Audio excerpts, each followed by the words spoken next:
Hello दोस्तों, क्या आप कोई विषय बार बार पढ़ते हैं और आपको याद नहीं होता है?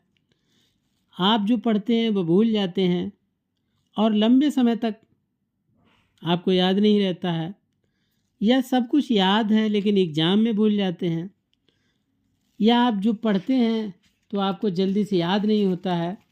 तो ऐसी आपको सभी परेशानियां हैं या ऐसी दिक्कत होती हैं, तो आप बिल्कुल सही जगह पर पहुंच गए हैं। तो चैनल को अभी फटाफट सब्सक्राइब कर लीजिए, बेल आइकन को भी प्रेस कर दीजिए। तो चलिए शुरू करते हैं कि दोस्तों, कुछ यहाँ पर हम टिप्स ले आए हैं।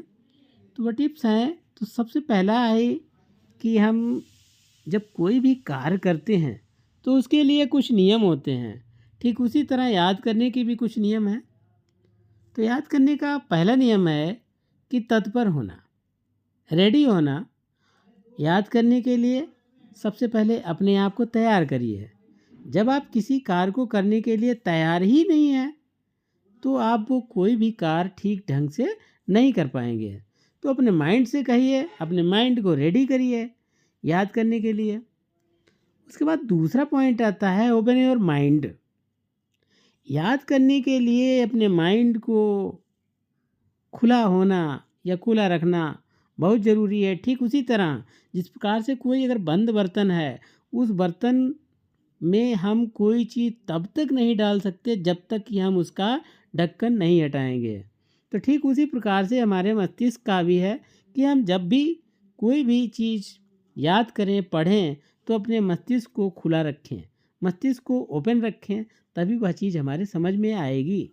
तो कभी कभी ऐसा हमने देखा है कि कुछ छात्र कहते हैं कि फला टीचर का मुझे पढ़ाया हुआ बिल्कुल नहीं समझ में आया है। तो हो सकता है उस टीचर का पढ़ाने का मेथड जो है कुछ अलग हो, जिस वजह से न समझ में आया हो। लेकिन कुछ छात्र कहते हैं कि मेरे तो समझ में आ गया है। तो इसका मतलब ये है कि आप जब वो टीचर पढ़ा रहे होते हैं, तो हो सकता है आपका बॉडी तो क्लास में है लेकिन आपका माइंड बाहर है। और कोई भी अपने घर का दरवाज़ा, जब कोई बाहर होता है तो अपने घर का दरवाज़ा तो खुला छोड़ेगा नहीं, वो घर का दरवाज़ा बंद करके जाएगा। ठीक उसी प्रकार जब हम क्लास में होते हैं तो हमारा माइंड बाहर होता है और हमारा बॉडी क्लास में होता है। तो जब हमारा घर एक जगह है और हम बाहर हैं, तो अपने घर का दरवाज़ा हम डोर बंद कर देंगे, तभी तो जाएंगे बाहर। ठीक उसी प्रकार से हमें याद नहीं होता है, क्योंकि हमारा माइंड हम बंद करके बाहर जाते हैं। तो हम बॉडी से तो प्रेजेंट होते हैं क्लास में, लेकिन हमारा माइंड प्रेजेंट नहीं होता है। तो इस वजह से हमें याद करने की जो क्षमता है वो कम हो जाती है। उसके बाद तीसरा पॉइंट आता है कि रटना। रटना बिल्कुल नहीं है। किसी भी विषय या चैप्टर को याद करने के लिए रटना बंद करिए। उसको समझिए पहले, फिर उस विषय पर सोचिए कि उसको हम जो हमने पढ़ा है फिर उसको मन में पढ़िए। तो कहा जाता है कि पढ़ो कम गुनो ज़्यादा, मतलब उसका मनन ज़्यादा करिए। एक बार रटने से कुछ याद नहीं होगा, इसलिए एक बार पढ़ने के बाद भी अपनी उसमें गलतियां ढूंढिए। बार बार उसको, जो गलती आप कर रहे हैं उस गलती को मत दोहराइए, इसलिए अपनी गलती निकालते जाइए, या तो अपने आप हो जाएगा। उसके बाद दोस्तों अगला चैप्टर आता है कि पॉइंट आता है कि पढ़ो और लिखो। कहा जाता है कि पढ़ने के लिए समझ की ज़रूरत नहीं होती है। आप जो भी पढ़िए उसको समझने की ज़रूरत नहीं, ना सोचने की ज़रूरत है। इसलिए पढ़ने के बाद सोचो और फिर पढ़िए। और फिर उसके बाद जो हम, अगर हम कुछ लिखना चाहते हैं तो हम बिना सोच करके हम नहीं लिख सकते हैं।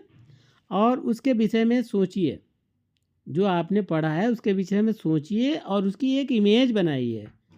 तो क्या लिखना क्या है कि एक इमेज ही तो है जो हमने पढ़ा है, और उसको लिखना एक प्रकार की इमेज को कागज़ पर उतारना। ठीक उसी प्रकार से जैसे एक कोई मूर्तिकार है, वो मूर्ति बनाने से पहले क्या करता है, अपने मन में उसकी कल्पना करता है कि मूर्ति कैसे कैसे हम इसको बनाएं। फिर वो उसके बाद उसको पत्थर को तराशता है और वो मूर्ति तैयार हो जाती है। ठीक उसी प्रकार से हम पढ़ते हैं तो अपने फिर माइंड में हम एक इमेज बनाएं और फिर इमेज को ही हम जब हम सोचेंगे तभी हम कागज़ पर लिख सकते हैं। अगर हम सोचेंगे नहीं, मनन नहीं करेंगे तो हम कागज़ पर नहीं लिख सकते हैं। तो लिखने के लिए सोचना बहुत ज़रूरी है। अगर आप सोचेंगे तभी लिख पाएंगे। तो सोचिए और लिखिए, और क्योंकि लिखा हुआ जो है हमेशा आपको याद रहता है, क्योंकि वो माइंड में ज़्यादा देर तक बना रहता है, इसलिए लिखना बहुत ज़रूरी है। उसके बाद आता है कि ज़ोर ज़ोर बोलिए। आपको कोई भी टॉपिक या कोई भी सब्जेक्ट याद नहीं होता है तो आप ज़ोर ज़ोर से पढ़िए, शब्दों को ज़ोर से बोलिए, क्योंकि आप जब ज़ोर से बोलेंगे तो वह शब्द आपके दिमाग में गूंजेंगे और वह आपके दिमाग पर असर ज़्यादा डालेंगे। वह विषय आपको जल्दी याद हो जाएगा। तो इसलिए आप जब भी पढ़ें, जो आपके जल्दी समझ में नहीं आ रहा है तो उसको आप ज़ोर ज़ोर पढ़िए। उसके बाद आता है, जब भी आप पढ़िए तो कलम पेंसिल को साथ रखिए। इसका कलम और पेंसिल साथ रखने का तात्पर्य यही है कि जब आप कहीं पर भी आपको कोई भी कठिनाई मालूम हो, कोई भी समस्या मालूम हो, ऐसा लगे कि एक थोड़ा जो इसका अंश है वो कठिन लग रहा है, तो आप उसको क्या करिए, अंडरलाइन कर दीजिए, रेखांकित कर दीजिए। और उससे क्या फ़ायदा होगा आपको, जब आप रिवीजन करेंगे तो आपका ध्यान उस चीज़ पर तुरंत पहुंच जाएगा, जो अंडरलाइन है वो तुरंत पहुंच जाएगा और आपके दिमाग में वो अंश छप जाएगा, आपको याद हो जाएगा और आप नहीं भूलेंगे। क्योंकि जब हम किसी चीज़ को पढ़ते हैं तो पूरा पूरा नहीं भूलते हैं, उसका कुछ अंश भूल जाते हैं, जो हमें अच्छा नहीं लगता है वही भूलते हैं। तो जब हम उसको अंडरलाइन कर देंगे तो वह हमारे दिमाग में छप जाएगा और मुझे याद हो जाएगा। उसके बाद 5वां पॉइंट आता है, खुद का टेस्ट लें।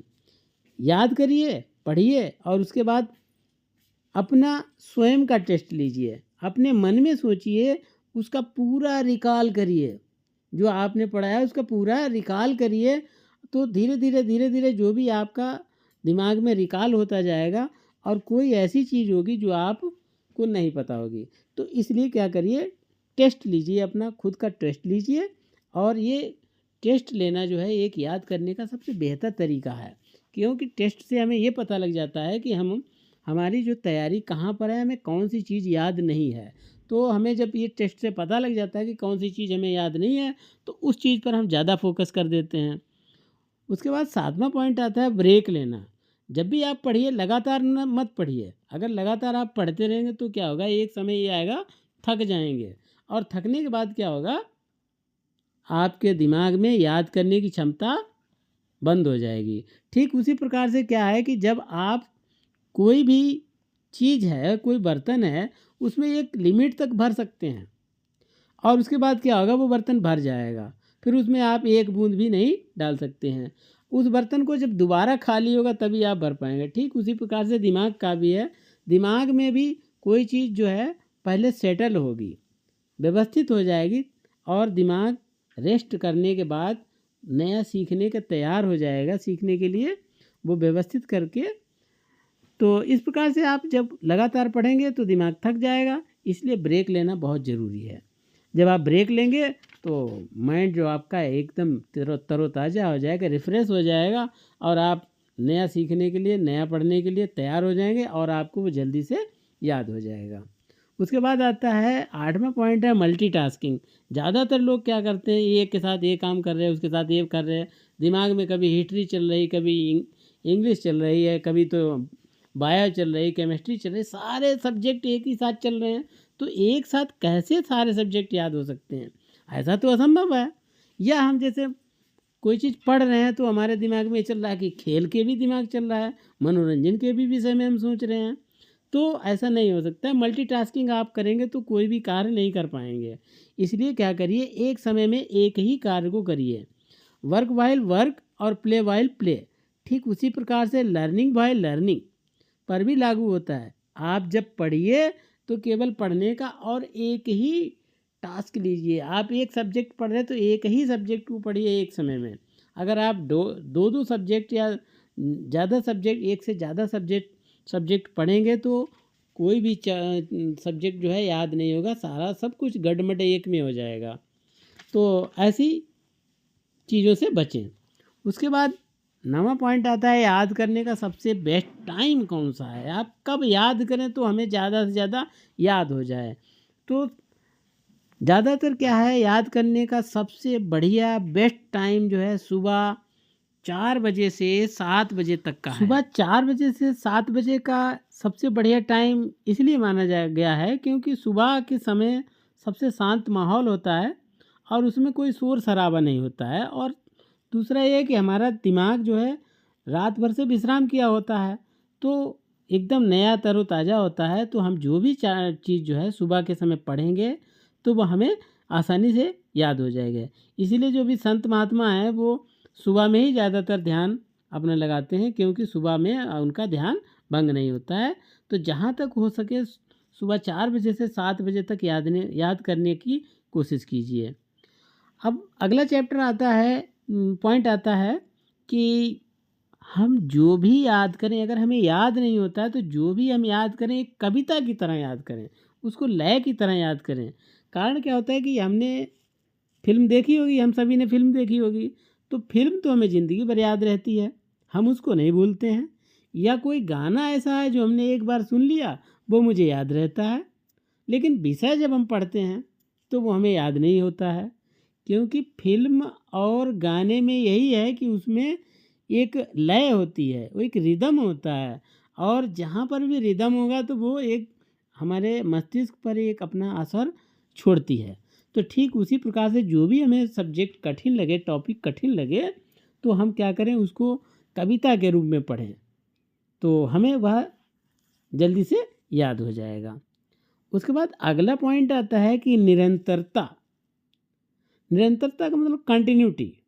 जब आप किसी भी कार्य को लगातार करेंगे, करते रहेंगे, लगातार करते रहेंगे, कोई भी उसमें ब्रेक नहीं लेंगे, बार बार करेंगे, तो हमें वो चीज़ क्या हो गई, हम आसानी से उसको कर सकते हैं। अगर कहिए कोई काम आपने एक बार किया है और आप सोचें कि हम उसको अच्छे से कर लेंगे, लेकिन किसी व्यक्ति ने वही काम बार बार किया है तो वो उसमें महारत हासिल कर लेगा। ठीक उसी प्रकार से अगर हम किसी चीज़ को बार बार पढ़ेंगे, बार बार पढ़ते रहेंगे और उसका मनन करते रहेंगे, तो वो हमें अच्छे से याद हो जाएगी और हम भूलेंगे नहीं। परीक्षा में भूलने का एकमात्र कारण यही है कि हमने उस चीज़ को अच्छे से रिवाइज नहीं किया, अच्छे से पढ़ा नहीं है, तभी हम भूलते हैं।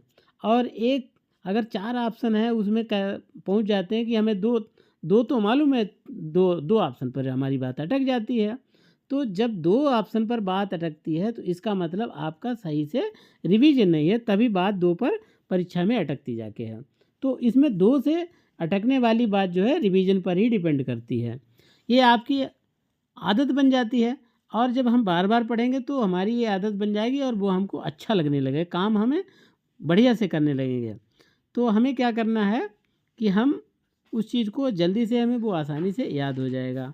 और उसके बाद आता है माइंड पैलेस तकनीक। जब हम कोई चीज़ पढ़ते हैं और वो हमें याद नहीं होती है, तो हम क्या करें, एक दूसरी चीज़ से उसको रिलेट कर दें, जोड़ दें। जब हम किसी चीज़ को दूसरी चीज़ से रिलेट कर देंगे तो वो हमें आसानी से याद हो जाएगी।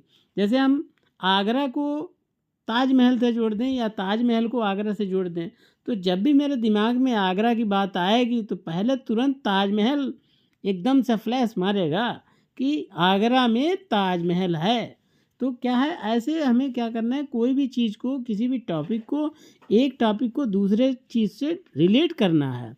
तो जब हम रिलेट कर देंगे तो इस प्रकार से हम जो भी पढ़ेंगे तो वो हमें एकदम से एकदम परफेक्ट तरीके से याद हो जाएगा। तो दोस्तों, मुझे आशा है कि आपको ये हमारा जो टिप्स हैं वो आपके काम आएंगे और आप अच्छे से याद करने में सफल होंगे। तो आप परीक्षा में जाइए और बहुत अच्छे से लिखिए। Best of luck.